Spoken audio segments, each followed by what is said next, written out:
Bismillahirrahmanirrahim. Assalamualaikum warahmatullahi wabarakatuh. Perkenalkan, nama saya Muhammad Ilham Zulkifli, NIM 25522104 dari Program Studi Manajemen Universitas Islam Riau.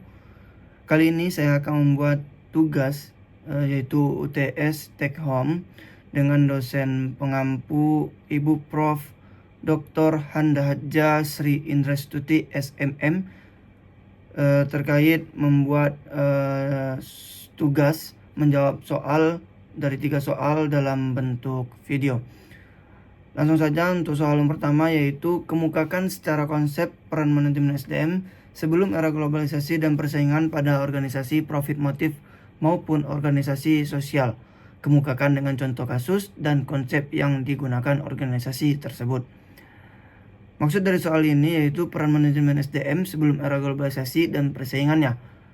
Konsep umumnya yaitu sebelum era globalisasi dan persaingan bebas, manajemen sumber daya manusia SDM lebih dikenal sebagai administrasi personalia. Fokusnya bukan pada pengembangan potensi manusia, melainkan pada pengawasan, pencatatan kehadiran, penggajian, dan keputusan terhadap aturan kerja. SDM dianggap sebagai biaya cost center, bukan sebagai aset strategis. Pada masa itu, pendekatan yang digunakan adalah konsep klasik dan birokratik Taylor dan Weber, yaitu Frederick W. Taylor dengan teori scientific management menekankan efisiensi kerja dan pembagian tugas secara terperinci. Kemudian Max Weber menekankan struktur, hierarki, dan aturan formal. Contoh kasusnya yaitu misalnya pada pabrik tekstil era 1970-an di Indonesia seperti PT Sri Rezeki Isman, yaitu PT Sritek. Fokus SDM saat itu adalah memastikan pekerja hadir tepat waktu, produktivitasnya tinggi, kemudian biaya tenaga kerjanya rendah. Pelatihan dan kerjasama karyawan belum menjadi prioritas utamanya. Kesimpulan konseptualnya, sebelum globalisasi SDM dikelola sebagai alat produksi, bukan sebagai sumber daya strategi. Peran manajemen SDM lebih administratif daripada strategi. Kemudian masuk kepada soal yang kedua, yaitu bagaimana peran manajemen sumber daya insani dalam mendukung kelangsungan organisasi di era persaingan yang semakin tajam. Kemukakan dengan contoh kasus, konsep apa saja yang harus diterapkan manajemen organisasi tersebut. Jelaskan. Jadi maksud dari soal nomor 2 ini yaitu peran manajemen sumber daya insani di era persaingan global. Konsep modernnya di era globalisasi dan revolusi industri 4.0, peran manajemen sumber daya insani MSDI bergeser menjadi strategis partner organisasi. Sumber daya manusia kini dipandang sebagai aset intelektual dan keunggulan kompetitif. Fokusnya adalah yang pertama yaitu pengembangan kompetensi, skill, knowledge atau keilmuan, dan attitude atau etika. Kemudian kedua, inovasi dan adaptasi terhadap perubahan teknologi, dan yang ketiga, keseimbangan antara profit dan human well-being. Kemudian konsep yang diterapkannya, yang pertama itu human capital theory dari Becker 1993, yaitu investasi pada manusia meningkatkan produktivitas dan daya saing organisasi. Kemudian selanjutnya itu talent management dan performance management system, dan yang berikutnya yaitu employee management, yaitu karyawan menjadi mitra strategis bukan hanya pekerja saja. Contoh kasusnya yaitu contoh nyata yaitu pada PT Telkom Indonesia.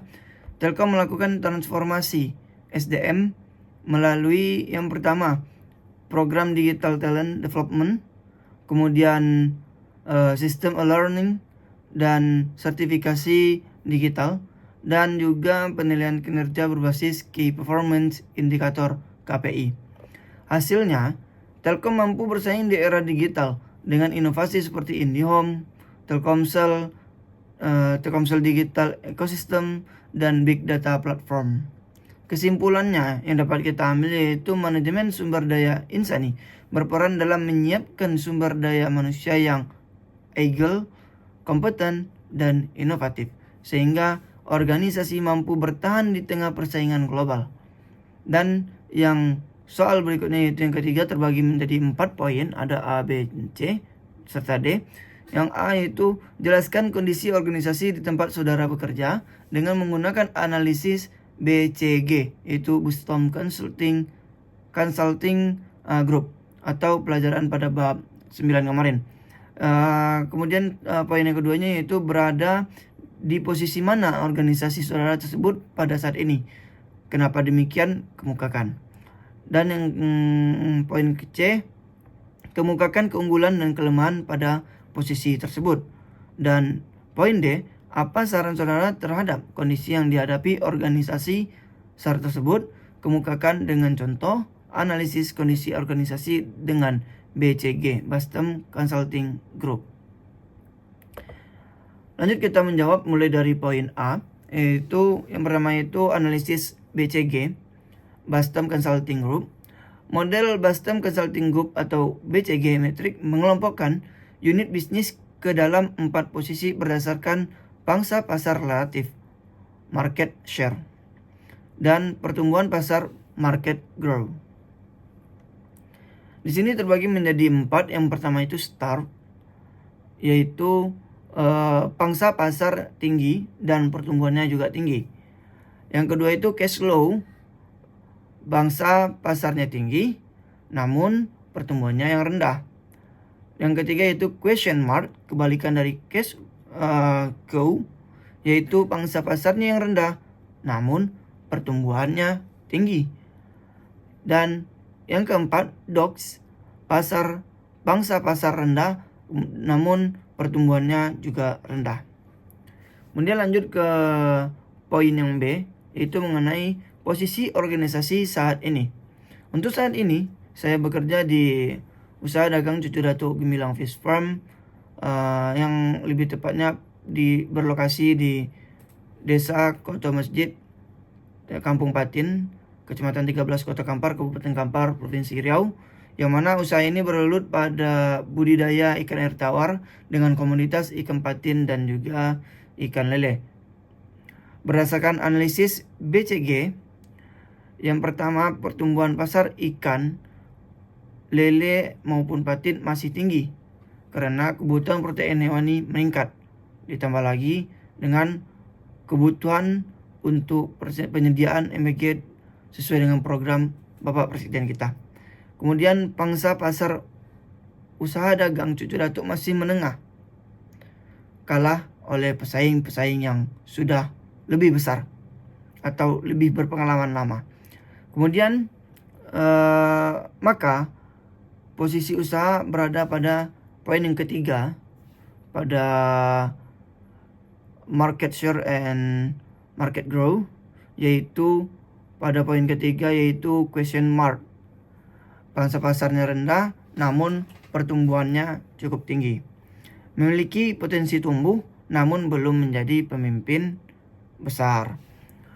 Kemudian kita masuk ke poin yang ketiga, yaitu keunggulan dan kelemahan. Di sini terdiri dari 3 aspek. Yang pertama yaitu produk dengan keunggulan ikan lele dan ikan patin yang berkualitas dan juga segar. Kelemahannya kapasitas produksi masih terbatas. Kemudian aspek yang kedua yaitu pasar, permintaan lokal stabil keunggulannya. Kemudian kelemahannya belum punya jaringan distribusi yang begitu luas. Kemudian aspek yang ketiga yaitu SDM, keunggulannya yaitu tim kecil dan loyal, dengan kelemahan kurang pelatihan dan inovasi pemasaran. Kita masuk ke poin soal yang keempat yaitu poin D, yaitu tentang saran dan contoh strategi. Agar bisa naik menjadi STAR, strategi yang disarankan yaitu ada 3. Yang pertama, investasi pada sumber daya manusia dan teknologi dengan mengadakan pelatihan budidaya modern dan manajemen air otomatis. Kemudian yang kedua, diversifikasi produk, olahan ikan lele maupun ikan patin beku dalam bentuk frozen food. Ini adalah salah satu program baru dari UD Cucu Datuk Gemilang Fish Farm dengan anak perusahaan yaitu Cucu Datuk Gemilang Fish, Cucu Datuk Gemilang Food. Masih dalam proses penguasaan pasar dan pengolahannya. Kemudian poin yang ketiga yaitu digital marketing, yaitu promosi melalui media sosial dan e-commerce.